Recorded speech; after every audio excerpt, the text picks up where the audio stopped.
This is the Marketing Podcast Network. Welcome to Uncorking a Story, the podcast that introduces you to the rich world of storytellers who share their personal journeys, creative processes, and the stories behind their stories, one conversation at a time. I'm your host, Mike Carlin, and I'm thrilled to be part of your writing journey. If you're an aspiring writer, a literary enthusiast, or simply someone who believes in the transformative power of words, you've come to the right place. Every week, we'll pop the cork on the world of successful storytellers and give you a healthy pour of inspiration, insight, and empowerment. My mission is to help writers like you realize your full potential through the transformative and therapeutic power of writing. Whether you're just starting your literary voyage or looking to refine your craft, I'm here to provide you with the knowledge, inspiration, and encouragement you need to embark on your own storytelling adventure. So, are you ready to uncork your story and let your creativity flow? Uncorking a Story is about to begin. Sit back, relax, and let the transformative magic of storytelling whisk you away. Welcome to Uncorking a Story. Number one Amazon charts and Wall Street Journal best-selling author Barbara Nickless promised her mother she'd be a novelist when she grew up, but a sense of adventure led her astray for a few decades. Now she's an award-winning author and creative writing instructor who spends her free time snowshoeing, caving, and hiking the Colorado Rockies. She joins me today to discuss her career and latest novel, The Drowning Game. Welcome to Uncorking a Story, Barbara. I'm happy to be here. Thank you. Happy to have you here, Barbara. And I'm curious, where does your story as an author begin? When I was 3. I was always overly ambitious. Actually, I had eye surgery when I was 3, and people sent me goodwill cards, and I was stuck in the children's ward, and we couldn't have visitors. So I would turn over these cards and write on the blank side, and I couldn't write, but I could imitate my mom's handwriting. And then when she could come in during visitors' hours, I would make up stories to go with my scribbles, and told her when I grew up I was going to be a writer. And then I went off and did a bunch of other stuff. So finally got there. How good at were you in terms of, you said, copying your mother's signature? How good did you become at doing that? And did it ever get you into trouble at some point in time? I would like to plead the fifth.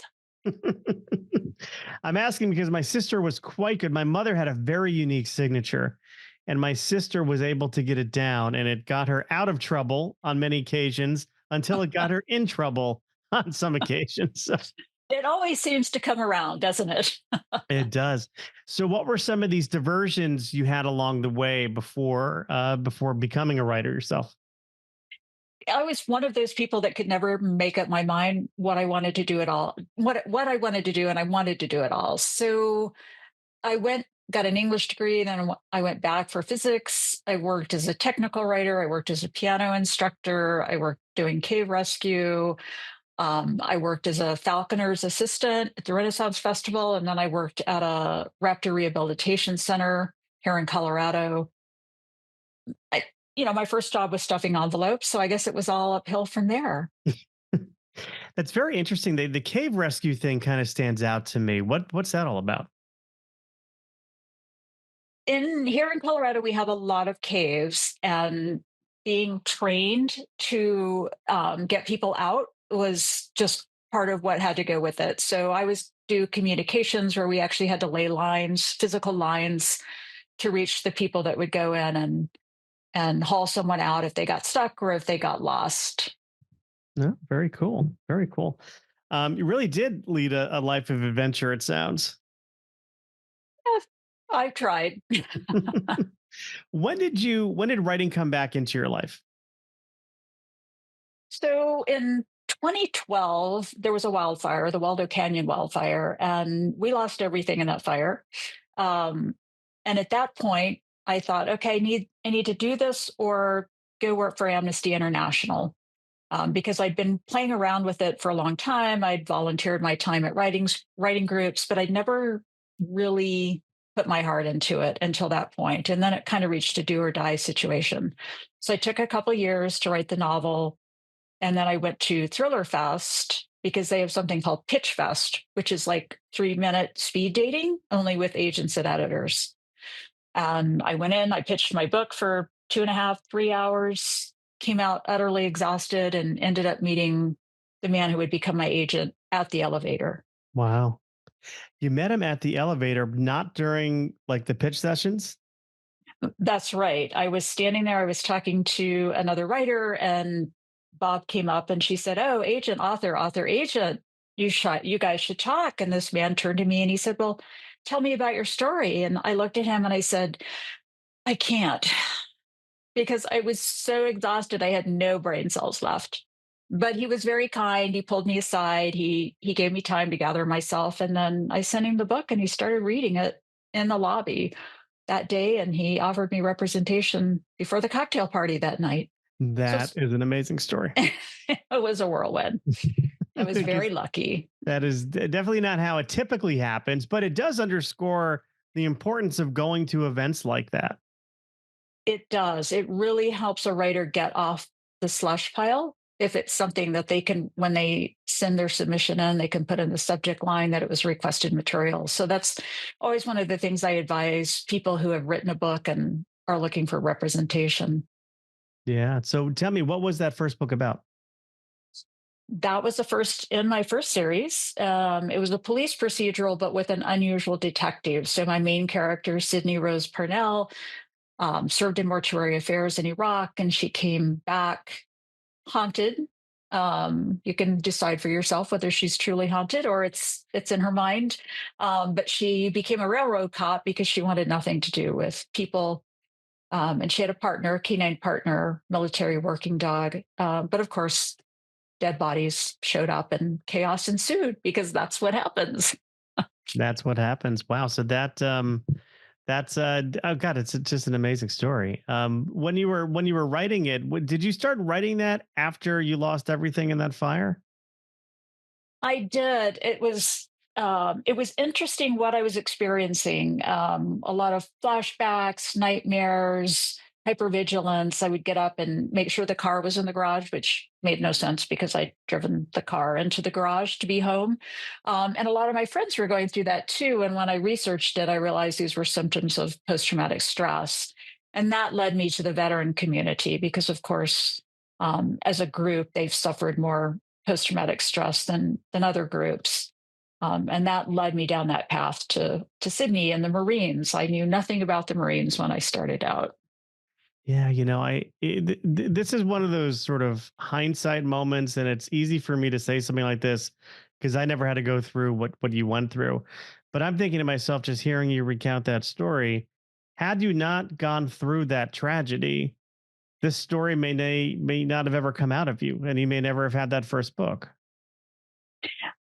That's very true. And I do wonder, we're a bit like flotsam in a river, right? We just don't know where the current's going to take us. And I think it's important to stay open to what life brings us and to try and find the good out of things. We have been through a lot. um, and it's not always easy to find the positive, but it gives you it gives you a certain awareness, I think, that you can bring to your storytelling. And then those are the stories you can offer people that can help them heal as well, or help them understand what people have gone through. Yeah. Did you feel pressure for book number two after having success with book number one? I did. I mean, there's that whole joke about the sophomore effort. For me, it was more having to write under a deadline. That terrified me because what if I can't do a good job? My publisher, I think most publishers want a series book every 9 to 12 months, and it's part of what they call your publishing cadence. And I had a little freak out. How did you deal with the freak out? Not well.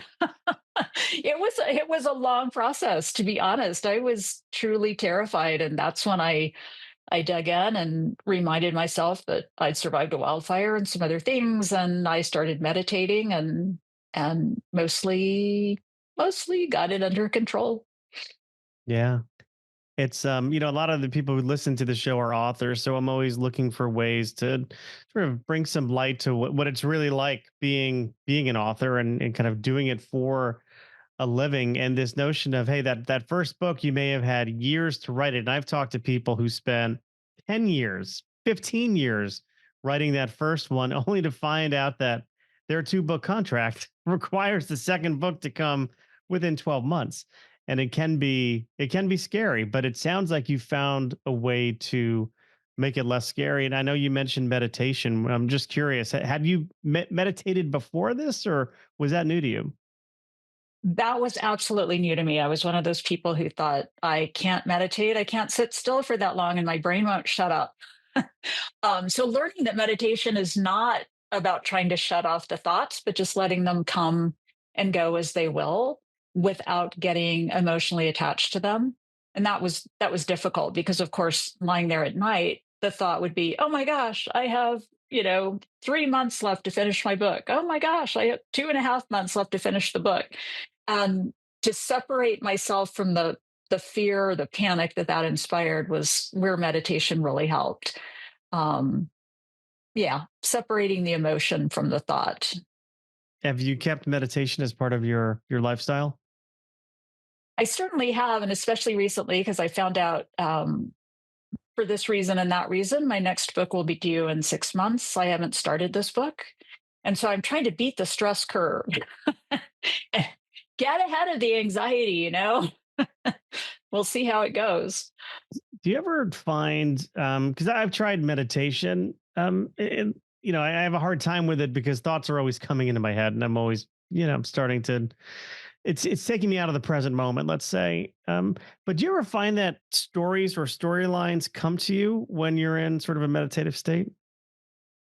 I wish they did. It seems to be a different part of my brain. The thoughts like that usually come right when I'm drifting off and I'm actually going to get to sleep, despite the anxiety, and then I'll have an insight about the book that I have to get up and write down.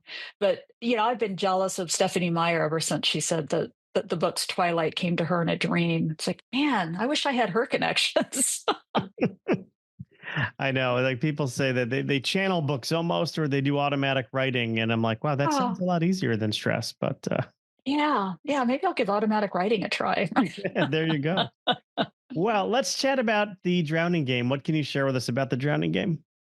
Sure. So it's about two sisters who are the heirs to a super yacht company. Their families owned for about 80 years, and they build super yachts for European royalty and American businessmen. And they're trying to break into the Asian market. And suddenly one of the sisters falls or jumps or is pushed off a 40th floor hotel balcony in Singapore, leaving the other sister to try and get to the truth of what happened. And what fascinated me with this, it's my first attempt at espionage and taking ordinary people who, they're smart, they're capable at their job, but they're certainly not ready to leap into the sorts of things that the spy game requires. So how do ordinary people handle situations like that when life becomes extraordinary? Please tell me that you had to spend some time on some super yachts to do the research for this book. I tried. Owners of super yachts are kind of picky about who comes on board. So smaller yachts, yes. And I got to talk to people who work in the industry, but never could actually get on a super yacht. So I'm still looking for connections. If anybody knows anybody, reach out to me. I went to a boat show back, probably a couple of summers ago. There's one here well, I live in Connecticut, but a couple towns over. And just walking around, I was walking around with my wife, and I'm like, these first of all, these boats, yachts, they cost more than I would spend on a house, Oh, yes. more than I could spend on a house. And just to run them, just to fuel them up, is like a mortgage for a year. It is insane. I mean, you can spend 15 million easily on a super yacht, and then it'll cost you 10% of that every single year just for maintenance and upkeep, not all the other expenses. So this came to me, this whole yacht building world, in an article in the New Yorker called "The Haves and the Have Yachts" by Evan Osnos, and that tells you sort of the sense of who these people are. They're the ultra high net worth individuals who can afford to have a floating palace, and these things are truly amazing. I didn't want one until I started this research, and now, that'd be kind of fun. I don't know if I want one myself, but I wouldn't mind having a good friend Yeah, there you go. who has one and free time and the willingness to let me join them on some adventures. Yes, that'd be perfect. Was this the first time you tried writing about espionage? It is. And it was absolutely a blast. I find espionage interesting because it's sort of it's a story behind the headlines. And when we read what's going on in the world and we read the news, you kind of wonder what's really going on. What deal is being made? And I'm not talking conspiracy theories, just how life works. You rub my back, I'll rub your back, and or what are we actually trying to accomplish here? And so with espionage, I could kind of pull back the curtain and reveal the wizard and see who was actually pulling the levers and why and how they made things happen. Yeah, and not necessarily, trained soldiers, if you will. I think those who were, particularly good at the espionage game, yeah, may have been the nerd in the back of the classroom. I'm not sure. I think you're right. It's certainly not James Bond. I mean, if you compare James Bond, who's loads of fun, and I love Ian Fleming, but if you compare him to George Smiley and John le Carre's books, you'll you can see which one is more likely to be the successful spy. It's the quiet person who doesn't particularly stand out in the crowd or catch anyone's attention, who knows how to slip in and out, and certainly doesn't advertise their presence. Right, not driving the Aston Martin, wearing a very sharp suit, calling attention to themselves at like a roulette table. Right, exactly. That would be a lot of fun, but unfortunately, that's not how it works. Not how it works. So, how did you do your research for this one? I talked to connections in the intelligence agency and sort of vetted the idea. I was fortunate to find somebody who had worked at the CIA and pitched my idea to this person, and this person said, "Wow, that's a really good idea and totally plausible." Um, and offered some input, and so that piece of it, plus I'm actually putting myself through my own master's degree in intelligence. I took all this information from intelligence people, I fed it into chat gpt and said, give me a 13-month master's program in intelligence, and I'm working my way through it. If you want to talk nerd, there you go. That's very cool. Yeah, I guess the trick though is you don't want to seem too smart about the intelligence community because then some people might think that you're actually, only disguising yourself as a writer, but really underneath you are part of the spy game yourself. I have heard of authors like Brad Thor, who have been called into the White House, not to be chastised, but to say, how would you do this? What are your thoughts on this? Because writers are kind of a creative bunch. It's a good people to tap into when you're looking for unusual ways to do things. Yeah, no doubt. No doubt. I'm looking in your background, and I'm seeing on your door handle a bag that says "Foreign Affairs." I assume that's what's that bag all about? I am not having any foreign affairs, I assure you. It's a magazine. So it's part of my research, and the curiosity came before the desire to write about it. It was just I wanted to know what was going on in the world. And foreign affairs I appreciate because the magazine will present two sides of the same issue, which is very eye-opening because suddenly you have your own opinions, and then you see how somebody who's 180 degrees from those opinions view the same thing and why. And it makes me appreciate how much psychology goes into our relationships with people in other countries, whether they're diplomats or leaders or the guy on the street. It's trying to anticipate how they're going to respond to something. Yeah, I mean that it seems like a novel idea, providing two different points of view for a specific issue, but it is something that maybe was once the case in news media years ago, but certainly doesn't seem to be the case that much anymore. Sadly, that's true. But I do like how you slipped that in. It's a novel way of approaching foreign affairs. Well done. I always like to get to know my guests a little bit more through some pop culture questions. So I'm curious, Barbara, when you Oh were dear. growing up, I know, but this is, we're not going to talk present day. So this isn't a quiz on Taylor Swift. But when you were growing up, I'm curious, what were some of your favorite things to watch on TV? Oh gosh, it wasn't until I was older. I loved Star Trek. I'm still a Star Trek nerd. I'm still a Trekkie. Dark Shadows I was not allowed to watch because my mom was afraid it would give me nightmares. I still have it caught up. So one of these days I'm going to go watch. Is it Barnaby Collins? I think was his name, and in Dark Shadows. Gilligan's Island, of course. Um, Saturday Night Live when I got a bit older.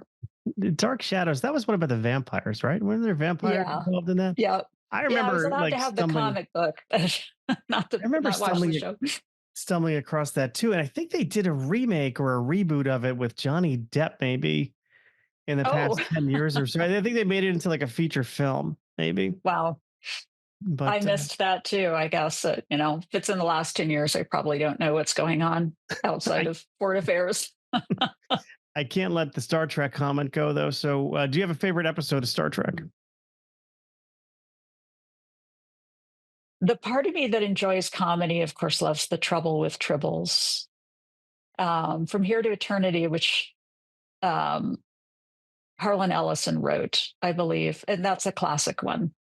Um, and every time James Kirk fell in love, which was pretty much every episode, I enjoyed that. He was a passionate man, James He T. Kirk, was, yes. right? Very passionate captain, very hands-on too. I think like in the Next Generation. I don't know if you ever bothered to get into the Star Trek: The Next Generation, but Captain Picard was always letting his number one, right, guy in charge, go down to the planet, and but Kirk was always in the mix. He was always, putting his phasers on stun. Yeah, yeah. I think the new generation's probably a little closer to accuracy, but still, it was fun the old-fashioned way. Yeah. What about a movie? Do you have a favorite movie? It's usually the latest movie I've seen. Um, in keeping with the science fiction theme, though, I have to say that Galaxy Quest is it's such a classic. It's a complete spoof on Star Trek, and they did a wonderful job. And then this last weekend, I went to see Gladiator 2, which was so a lot of fun. I saw that yesterday with my son, and kind of wished I rewatched the first one before because Yes, I hadn't seen it in 22 years, 4 probably. years. Been a while. It's been a minute, but that was a really good movie. It was, but I agree. It would be great, kind of like the Top Gun movies. It's always fun to watch the original and then watch the sequel. But I Yeah, thought they did a great job. yeah. I love Galaxy Quest too. Alan Rickman in that was so good. He was so good. Love that movie. Um, what about favorite books? I mean, being an author, do you have a favorite author you like to read, or a favorite book come to mind? With crime novels, it's Dennis Lehane and Mystic River. I mean, he took the crime novel to an art form. Mystic River is it's it's so brilliantly written. The characters are so complex. The writing itself is such high quality. That really helped inspire me to write in the thriller market. But I can go all the way back to Lord of the Rings, which is I've read multiple times because I loved it so much. Um, and again, sometimes it's just the latest book I'm reading. I've been on a Daniel Silva kick, and he's terrific.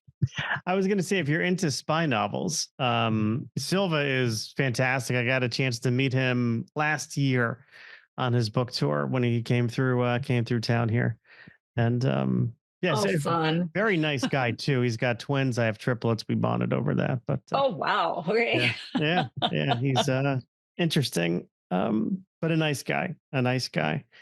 I was going to ask if you had a favorite spy novelist. Would it be Silver or someone else?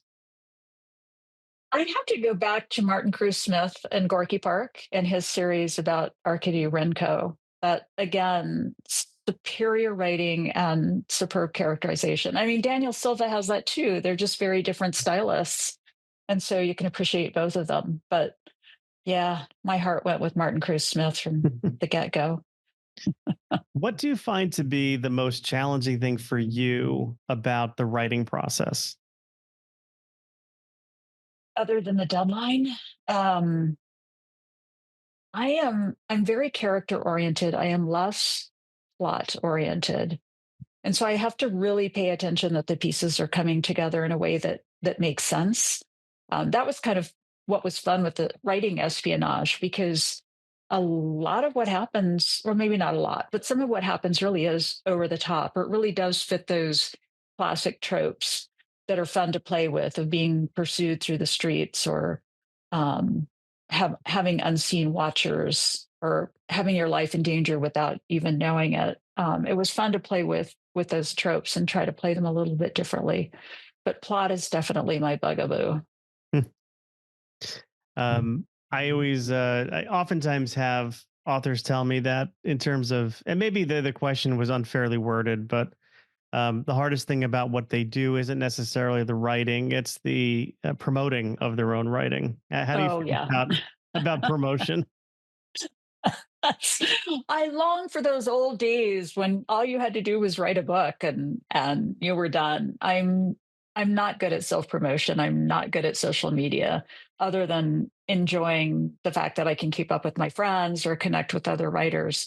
But when it comes to um, doing the book tours, I mean, they're fun, but they're tiring. Yeah, I would be happy to just stay in my little room, my own little corner. And if you could get a time machine like Marty McFly and go back in time and whisper some words of advice into your younger self, so maybe it's that 3-year-old who just had eye surgery, who was trying to write stories on the back of her greeting cards or get well soon cards, what would you tell the younger Barbara?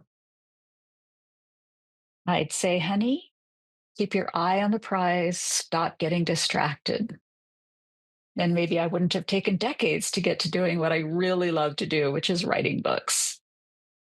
Do you think you could have been writing at the same level you're writing now had you tried it earlier, or did you need that time to either experience life or let some of these ideas marinate? And that is an absolutely great point. I think I probably would have struggled more. I can remember going back to Martin Cruz Smith. He was writing Gorky Park, and needed money. I don't know if it was that he had lost his job or what had happened, but he needed to sell a book fast. So he went and wrote a vampire novel, and literal vampire bats novel, a horror novel. And later on, he said, I'm really glad I got detoured from Gorky Park when I did, because I wasn't a good enough writer at that point to tell the story the way I wanted to tell it. And so I'm holding that as inspiration. Yeah. I'm, s- I'll get there Well, because it's I'm great. still trying to be a better writer. It's great inspiration. And for anyone listening, sometimes the ideas, they come out when they're ready to come out. And sometimes you do need a detour to find out who you are, so you can let those ideas out eventually. Very true. Wise words. Barbara, I'm curious, do you have a website or any social media that you'd like to share with the audience? So if in case they want to look you up or continue the conversation, they know where to go. Sure. I'm on barbaranicholas.com. On Facebook, I'm on Barbara Nickless Author. And I'm just trying out Substack for the first time, and writers might be interested in that. It's a written format, kind of a newsletter format. It's free. It's just about the words, so that's been fun dipping into that. Very cool. I'll put all of that contact information in our show notes, so you listeners can easily just go there and find out ways of connecting and following Barbara. And Barbara, I'll say thank you for stopping by Uncorking a Story and letting me uncork yours. Thank you so much.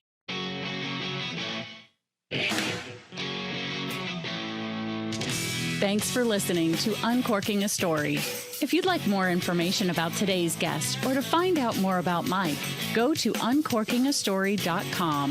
If you enjoyed the show, please subscribe, rate, and review us at Apple Podcasts, Spotify, or wherever you get your podcasts. Tune in every week to hear Mike Carlin uncork a new story.